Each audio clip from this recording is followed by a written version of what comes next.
to another episode of my channel dedicated to Peruvian history, Peruvian culture, religion, politics.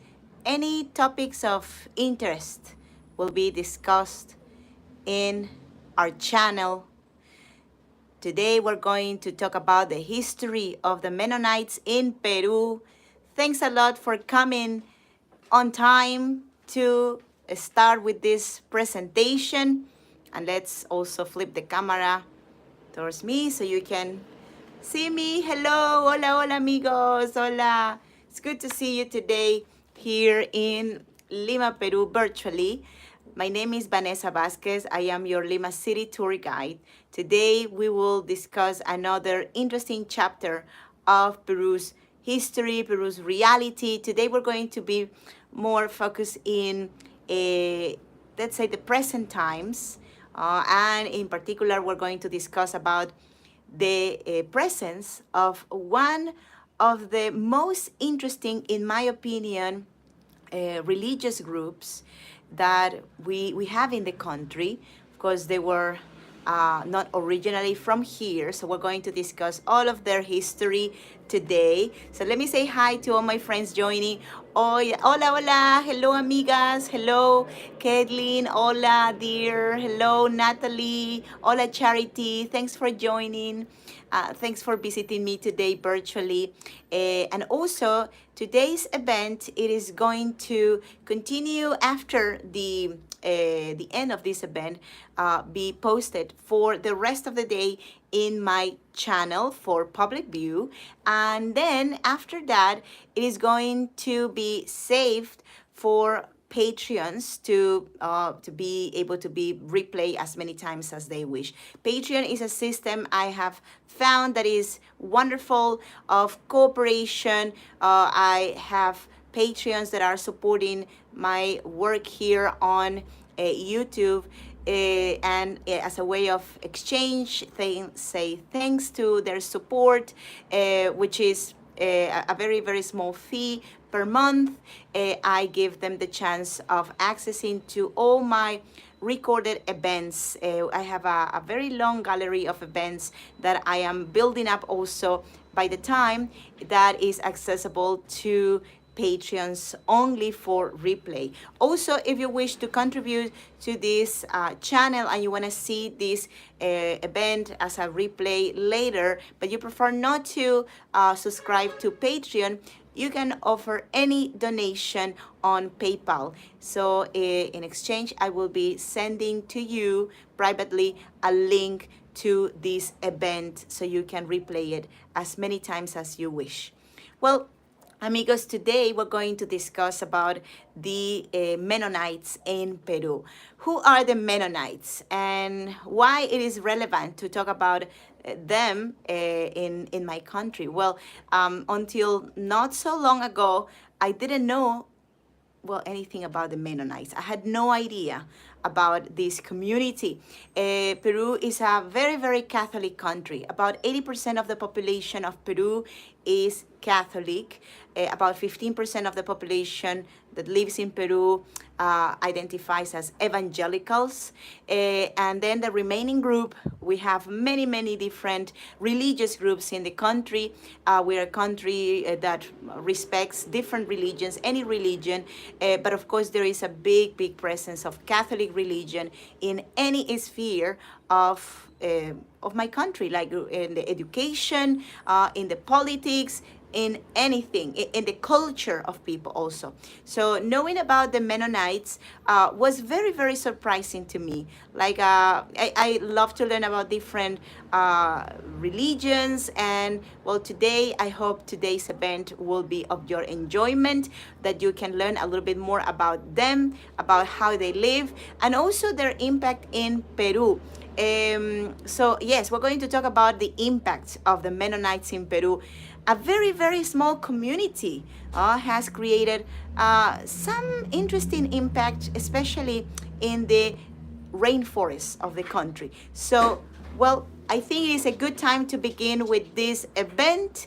And once again, thanks a lot for being there. If you can, please give me a like during the course of this event. That would be super, super fantastic. So let's flip the camera to the other side to talk about the Mennonites in Peru. So we're going also to go back to the history of the community. We're going to learn, where they originated, and also they are going to have the chance of we're going to have the chance of understanding their history, understanding their relevance.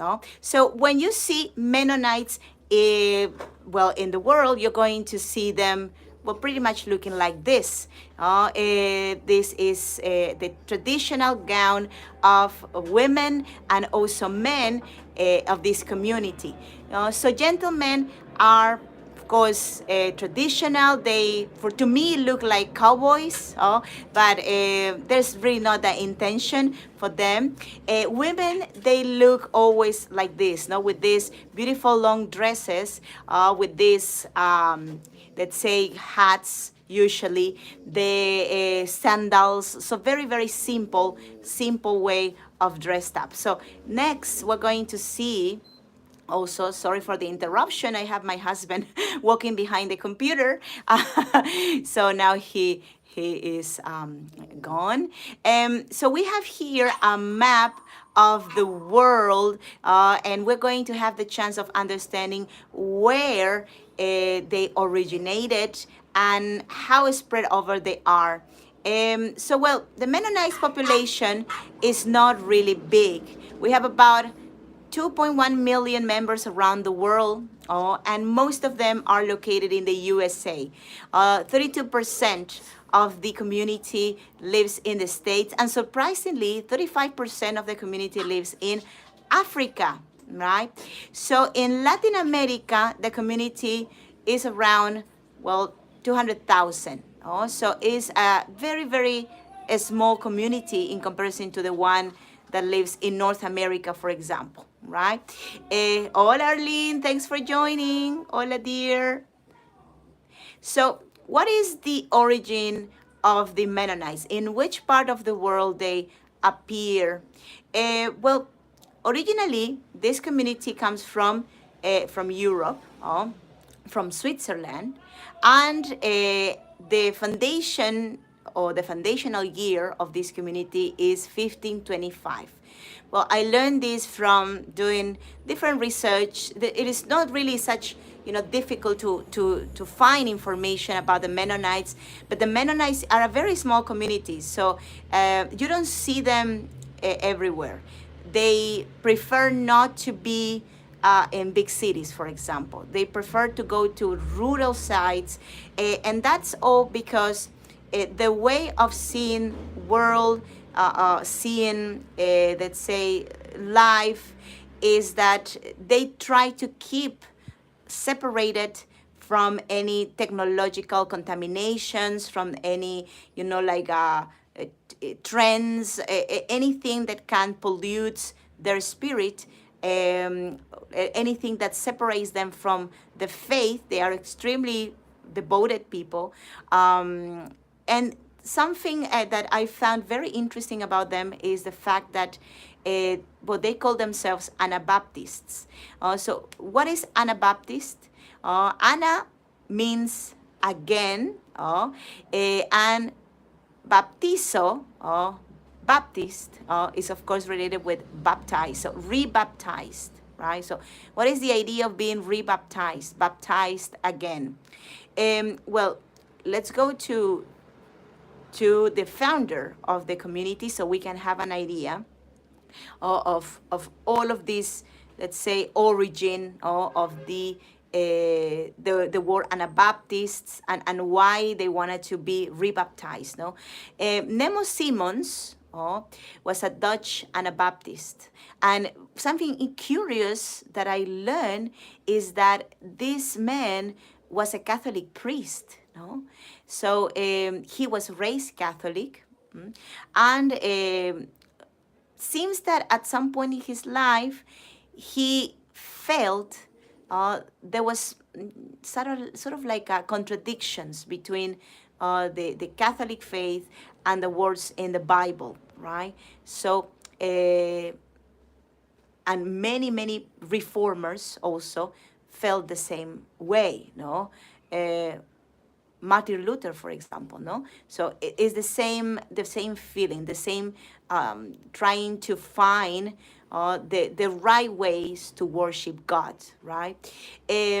So, for example, in his opinion, baptize had to be done with a conscience on what you were doing. Right? You had to be of certain age, let's say 18 years old. Now for the Anabaptists, for example, for the people who belong to this movement, they believe that it's important to be baptized when you are adult, right? They also emphasize in non-violence, no? They are a very peaceful community, right? And they are completely separated from, let's say, any let's say military careers or the government, any places of power that can contaminate them. They are completely away from that, right? So, and we're going to see also, let's say, how in the present community, the nowadays community, this is generating a lot of issues and problems. No, the only authorities they recognize are the authorities that they choose within the community, and they are religious authorities. Like bishops, for example, no, so or pastor, no, that they choose. So here I have an image to share about the times in which the community consolidated in the 16th century. As I said before, they were a very peaceful community, but the church didn't treat them the same way back. Also, many of them were tortured, many were killed, and there was a persecution of this community in Europe, right? So during the 16th century, Anabaptists, which also we are including Mennonites, but probably you've heard about the Amish. So Amish is another community. There are, so far I know, other communities. In this occasion, I am just sharing a bit of information about the Mennonites. I am not Mennonite, I am not Amish, but with absolute respect, I'm trying to share what I've been able to recopilate about them. No, so the Anabaptists is a big group really of religions. No? So they were persecuted, they were punished, they were imprisoned, they were exiled also. They were confiscated, their properties.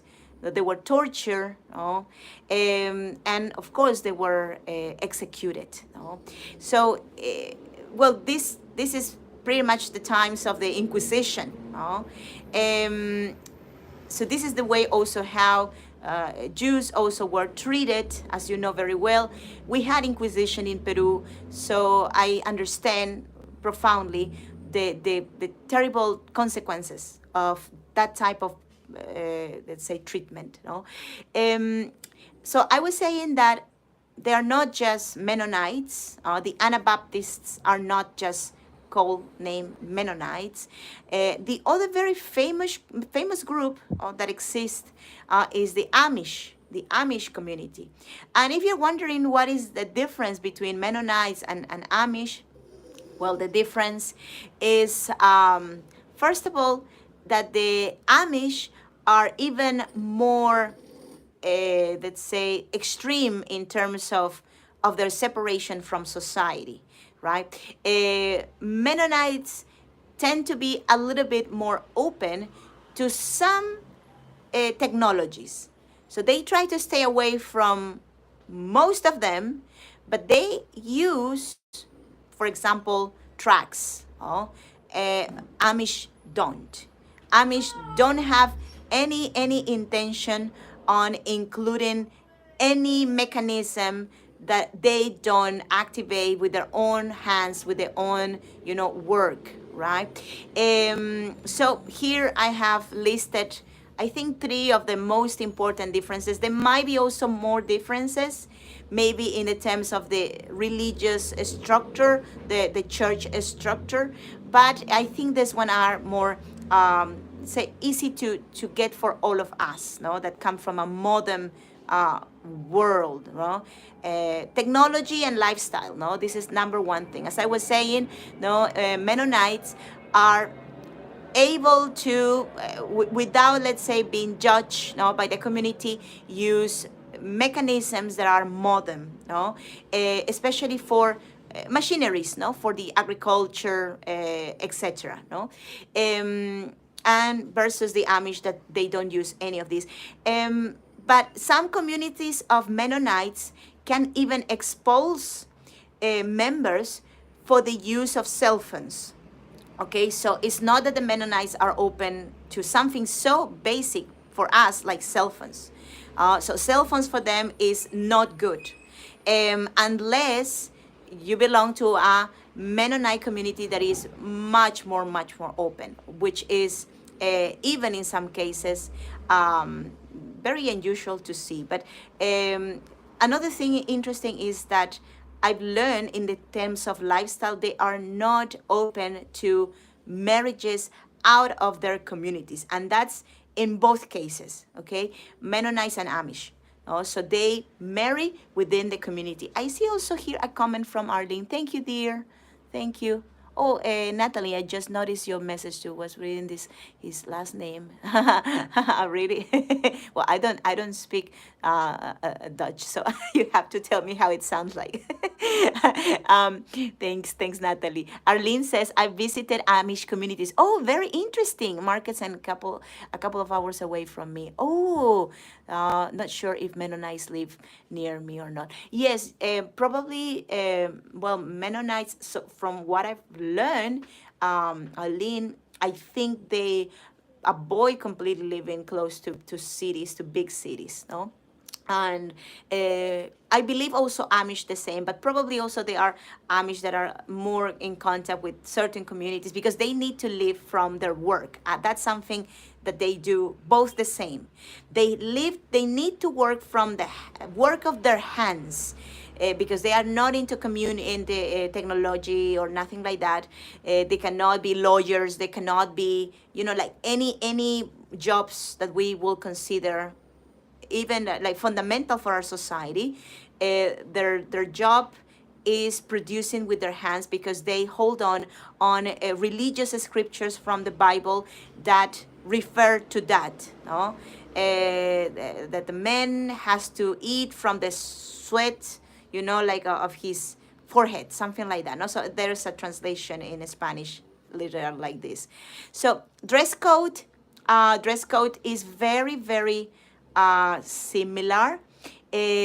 For someone that doesn't know the little differences, but Amish tend to be more traditional attires, women especially, that are in dark colors, very, very dark colors, versus the Mennonites. They tend to be more like floral, like prints and lilas and greens. So it's a little bit more wide, the options for the dress code.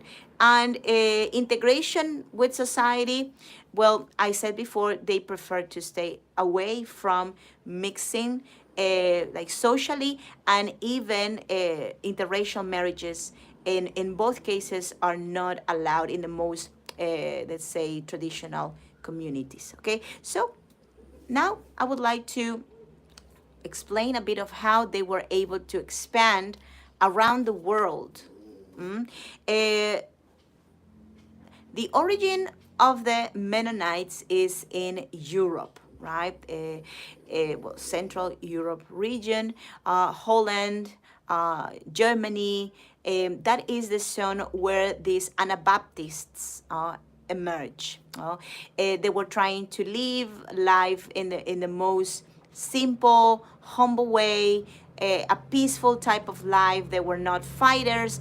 They were, let's say, a very easy blank also for the ones who were persecuting them.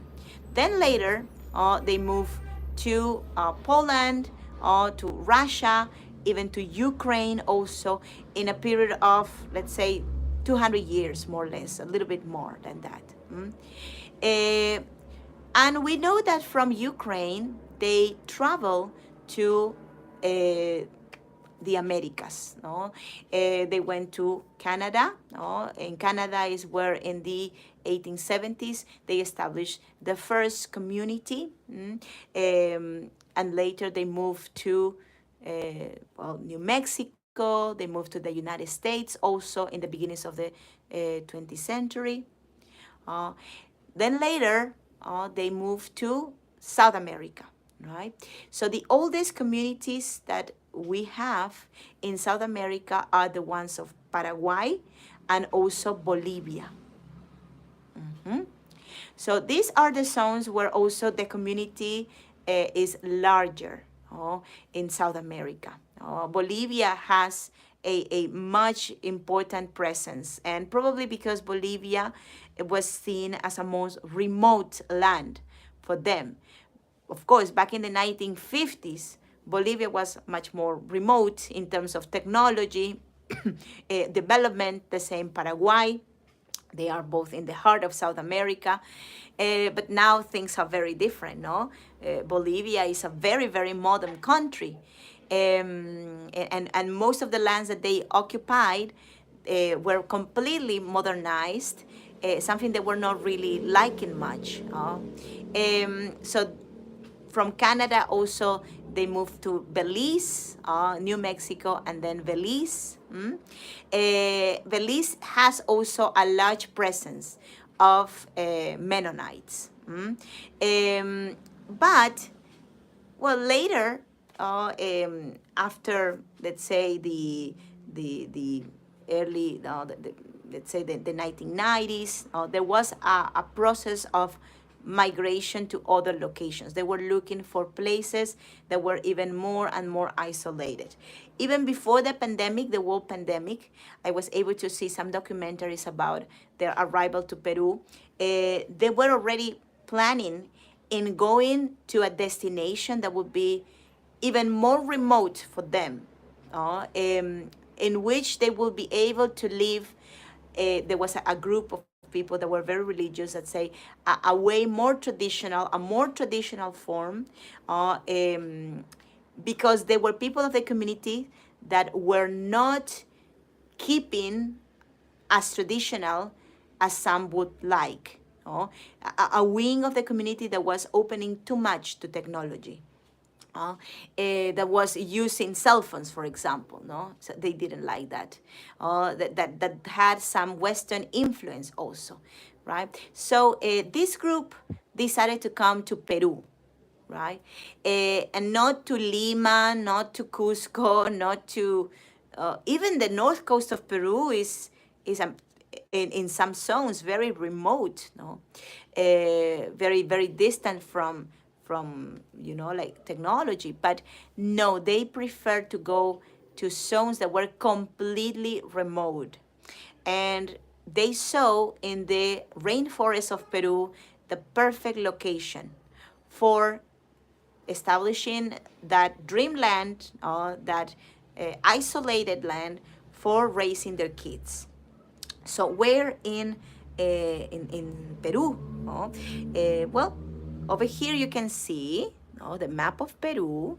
You can see the three regions, right? I always mention this during my events and in my in-person tours. We always use first a map to locate where is Lima. So once again, let's locate Lima. Lima is here in the central coast of Peru, right? Peru is divided in coast region, Andes region, and rainforest region, okay? So here is where the community is, in the rainforest. You can see also a close-up to the zone where they are living. There are two departments of Peru that are, both of them very remote. There's not much Peruvian population in those zones, Loreto and Ucayali. Okay, so there is where they live. They went to places that are inaccessible by bus. They didn't want to have any access by bus because they were escaping from that. But how can you access to those places? Well, you can access through rivers. This is Ucayali River that connects also to the Amazon River, as you can see. It brings, water into that final river, which is the longest in planet Earth, if you count it from its source, right? So they were able to access to this remote zone by boat. And let me also show you a bit of their travesty by pictures. There's a very interesting documentary in the Deutsche Welle, made by the Deutsche Welle, about the Mennonites in Peru. The only thing is that I just found it in Spanish, so I'm using it also for explaining a bit of their travesty. And so from this documentary that was made by a group of reporters who accompanied from Belize to the final destination here in Peru, accompanied this group of Mennonites. Well, they were traveling not just like 2 days basically from Belize to Iquitos, because they had to take a flight from Belize to Lima and then to Iquitos. They also needed to travel 16 hours by boat along the river. So, well, the community also, when they were in Peru, the first thing I noticed in these footages and these many also notes about them, they are not difficult to be, found. They are very, very different to the Peruvian people in the ways how they look. But also their language. Their language is German. They speak a very old form of German. Also, well, they are able to speak English, they're able to speak Spanish, but in their private lives, they just speak that language. And this is where they finally went. So this documentary was made in 2017, by the way. That was before the pandemic. That is the time when the largest group of the Mennonites community came to Peru. Most of them were coming from Belize. But later, after that first group of, let's say, 25 families, there was another community of Mennonites coming almost to the same locations or nearby, near that zone, from Bolivia. So there were people coming from Bolivia and from Belize to Peru. So this is the way how the jungle looks like. This is the rainforest of Peru. The rainforest is a evergreen location of primary forests. Okay, so they are forests that are like natural, that have not been touched, and that's the zone where they move. They move very close to that primitive forest. We have also secondary forests, which are forests that have been sort of like reforested, but that's not the same, of course. And the jungle takes long time to let's say regenerate. Okay, so after 16 hours of traveling by boat, they were able to to go to a little port where they were not really even living there. So they had to take this type of transportation that is like a motorcycle, tricycle, to go to the community that was 2 hours away from that location in this type of circumstances. So this is the type of, let's say, environment they were looking for. And that's how, back in 2017, the community where they established looked like. This is also a little more like modern picture of how the community looks like, the type of constructions they have developed in the rainforest of Peru, You can see the ladies over there, they are Mennonites. Remember, about the dress code, the dresses, the the simplicity, the modesty, of course. The modesty is very important for them in the attires, right? But also we notice that they use, for example, plastic containers, like some level of comfort, no, for in our opinion, as like a modern, we will call ourselves modern people, no?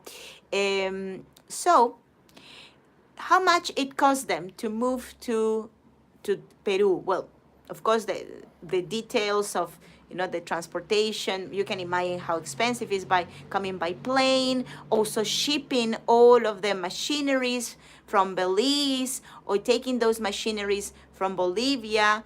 Most of the times they just sold everything and they came with profits, money to buy land. So the remote places where they went were most of them untouched forests. They were primary forests. No? These were forests that were not touched by men, right? How much the land cost to them? Well, about 1,000 soles per hectare. And because they sold everything in their homelands, for example, one interviewed said that he sold everything in Bolivia to move to Peru, so there was no way back, no. But sometimes, the lands were a little bit more expensive. So who they bought the land from? They bought the land to let's say companies or people who cut wood from the forest. Okay, so later we're going to revise about the problem that also these transactions of land given to the Mennonites later cost to them, but also I want to give a look with you, a second look now, not just talking about the progress of this zone and the Mennonites and their travesty. Look what has happened with the forest, with the rainforest.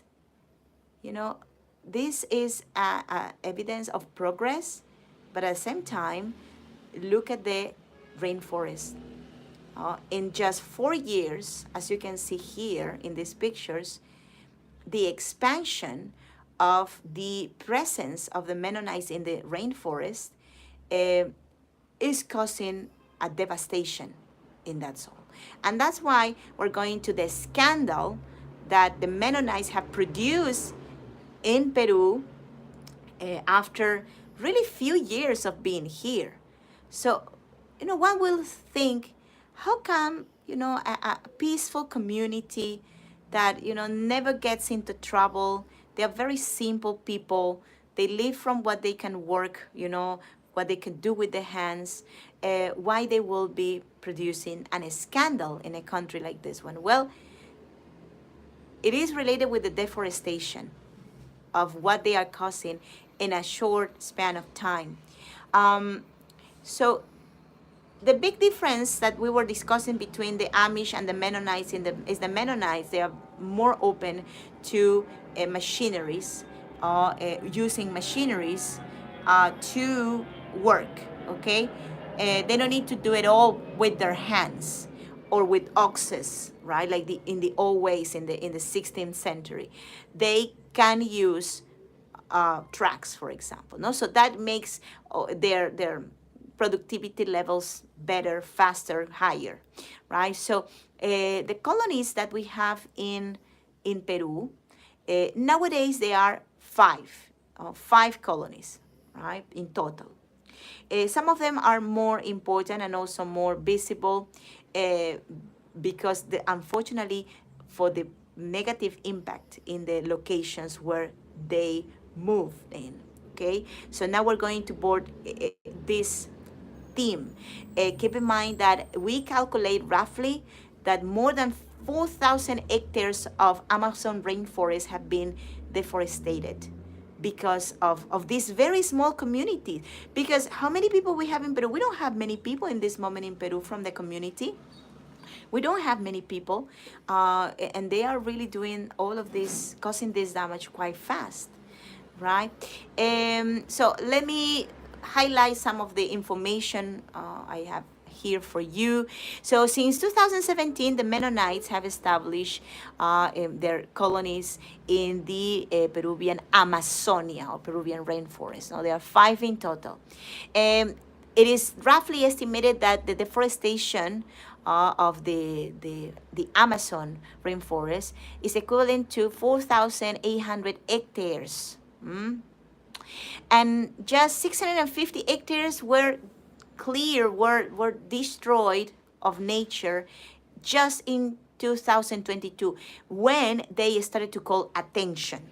Like, so in 2017, 18, 19, well, there were even documentaries in Peruvian television about the Mennonites coming, and everybody was happy that they were here in Peru, that they were so peaceful, that they were so different.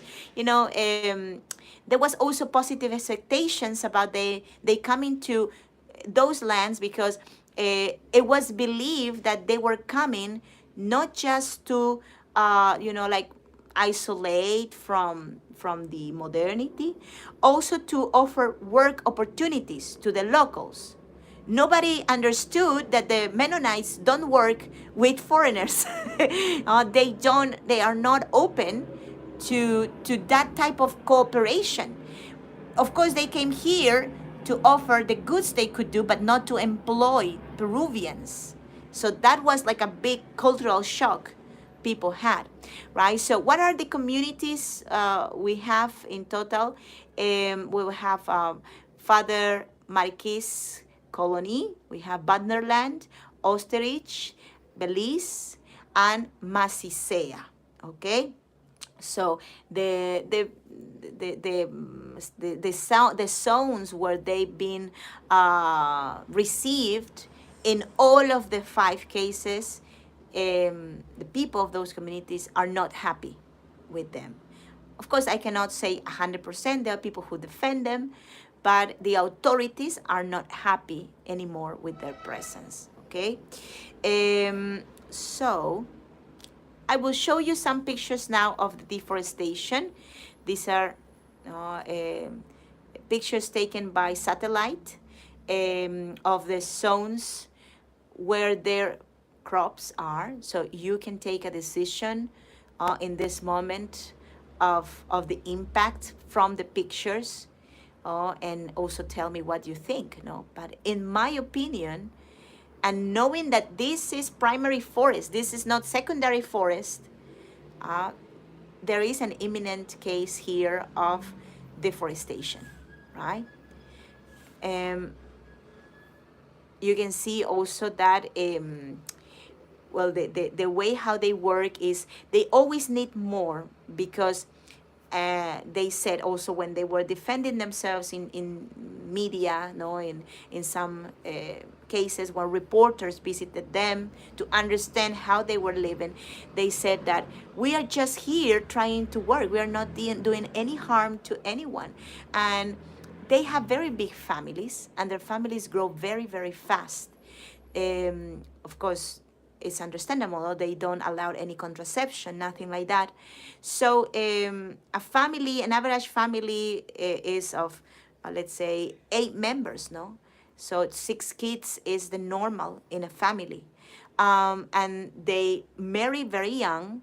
And the tradition in that community is that when you marry, immediately you have to have your own home, and you have to also work the land yourself.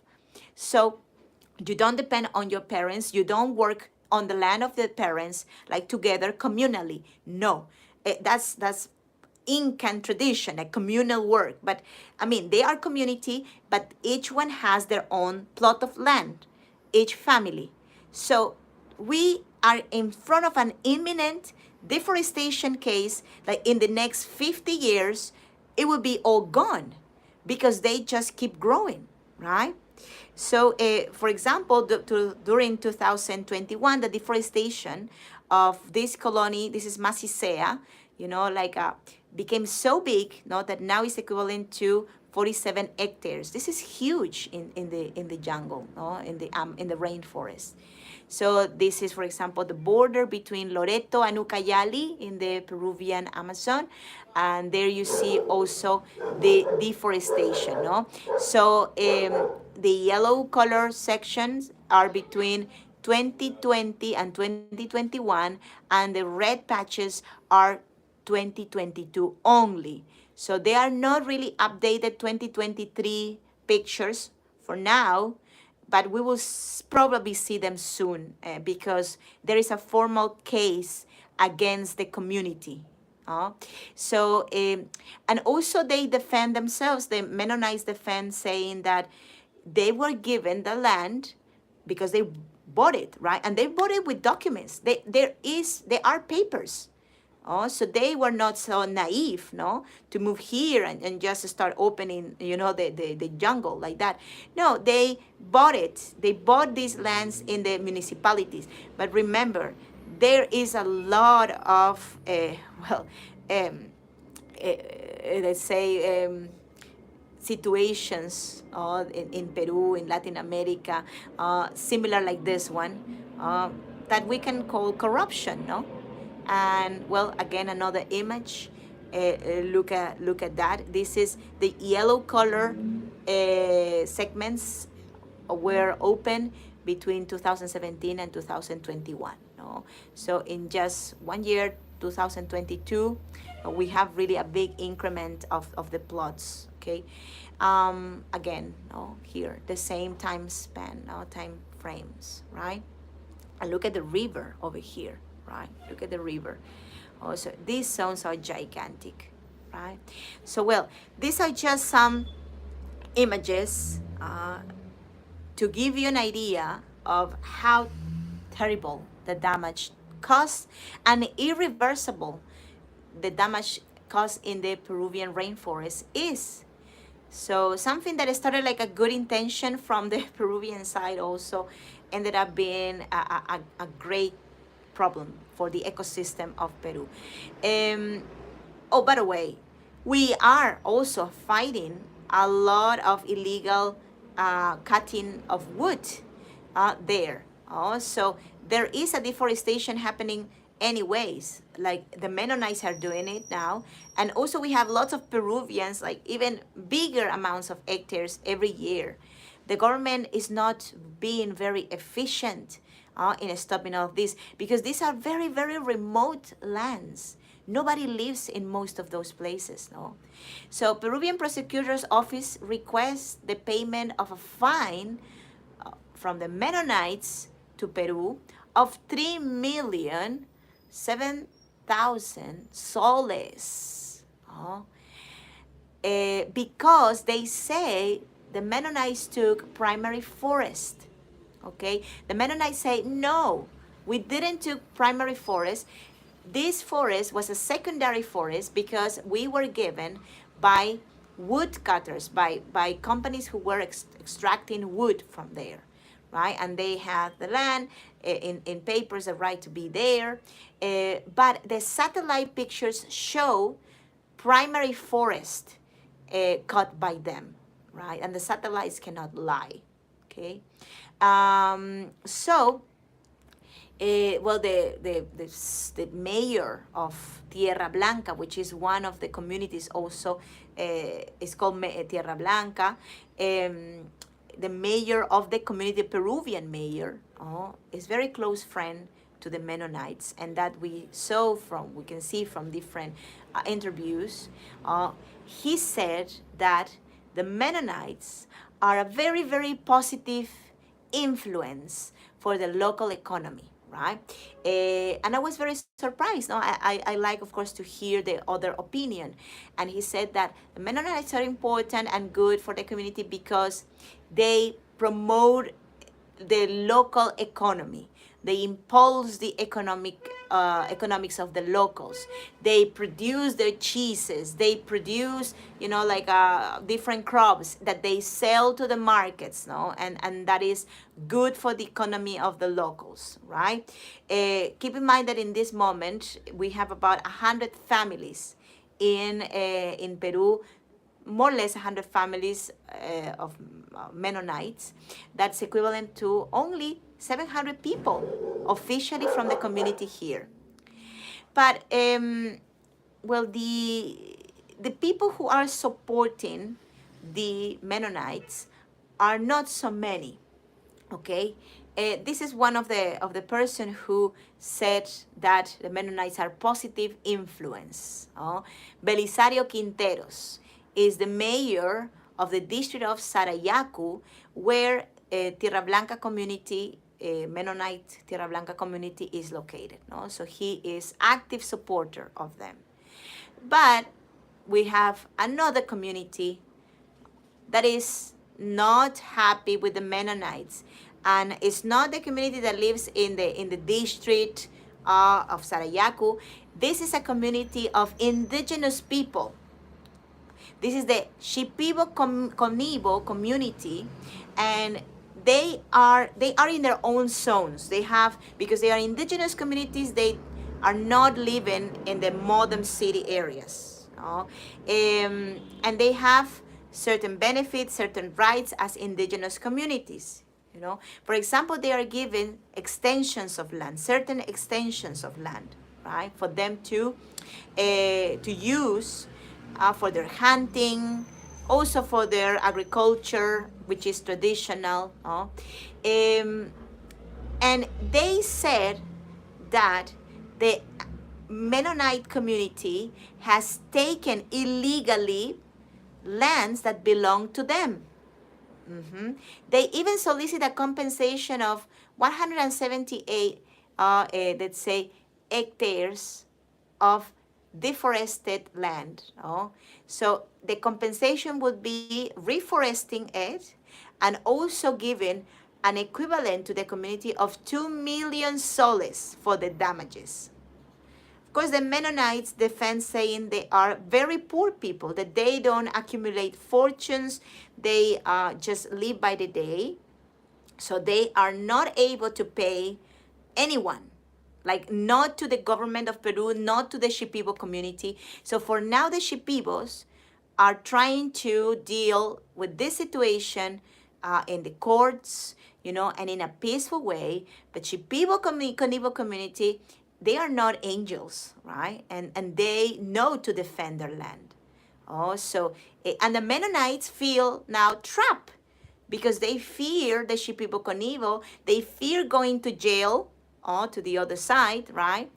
And also we need to remember that they are now Peruvian children that are also Mennonites, right? The community has in this moment 20 Mennonite children that are Peruvian, that were born in Peru, right? And they are now in the middle of this situation. Well, my dear amigos, thank you so much for coming today to this event. I hope you found it interesting. As always, these events are done with the intention of opening windows into Peru's reality, into who we are, into our hearts and soul. Next event is going to be tomorrow. It's going to be a very different event because, the topic is going to be about music, history of contemporary music in Peru. We're going to learn about the history of salsa music in Peru, the history of rock in Peru. We're going to learn about the history of cumbia and many different rhythms that, now are of course part of who we are. So it's going to be a lot of fun, but it's going to be a little bit later than today. It's going to be at 6 p.m. Peru time. So to be able also to reach out an audience from a little bit more North America. If you would like to, let's say, support this channel and be able to access to my recorded events, you can do it on Patreon. That would be super fantastic. To my Patreons, I give them the chance of choosing, for example, the upcoming events that I will have. Let me show you, for example. This is a poll we have active on Patreon. And to my patrons that haven't yet decided or participated of this poll, I will really, really, really thank you if you can choose between, let's just make it between these two, let's say, bottom teams. The worst earthquakes in Peruvian history, or Niño phenomenon and the destruction of pre-Hispanic cultures. Because we will also decide with this poll the 4 events of September. We already have the 3 top that will go for sure, and we just need one more vote for deciding which one is going to be the 4th event. I like both, so I cannot choose, but I hope you can help me. So my Patreons are able to participate in this poll, and this is also a way to say thanks to my wonderful Patreons, which here I'm posting some of their names. Muchas gracias. Thanks for being here, and thanks for supporting this wonderful project in this way. From as little as $2 per month, you can become my Patreon. There's also a tile of $5, $10, and $20, and will they all receive, of course, the access to the media library of videos exclusive for Patreon. So thank you so much. Let me flip the camera now to my side. I think I will going to do this like this. Oh, hello, hello. Hi, amigos. Thanks a lot for coming today to this event. Thank you so much for joining, tuning with this interesting lecture. I hope you found it interesting. So tomorrow I hope to see you here in my channel. This event is going to be here on YouTube until tonight. Is going to be open for everybody. If you wish to become my Patreon or support on PayPal and get access into this video after it becomes private, you can help with a tip or subscription. Everything, the information is in the description of this event. So let me say bye to my friends who were commenting here. Thank you so much. Oh, sorry, I just moved the camera. Thank you so much, amigos. Thank you, Arlene, for your participation. And yes, dear, it is illegal, but you know, we are in Peru. So we do have, oh my gosh, it's going over there. So I was saying also that, well, it's illegal, but it happens. So we have to stop that, of course.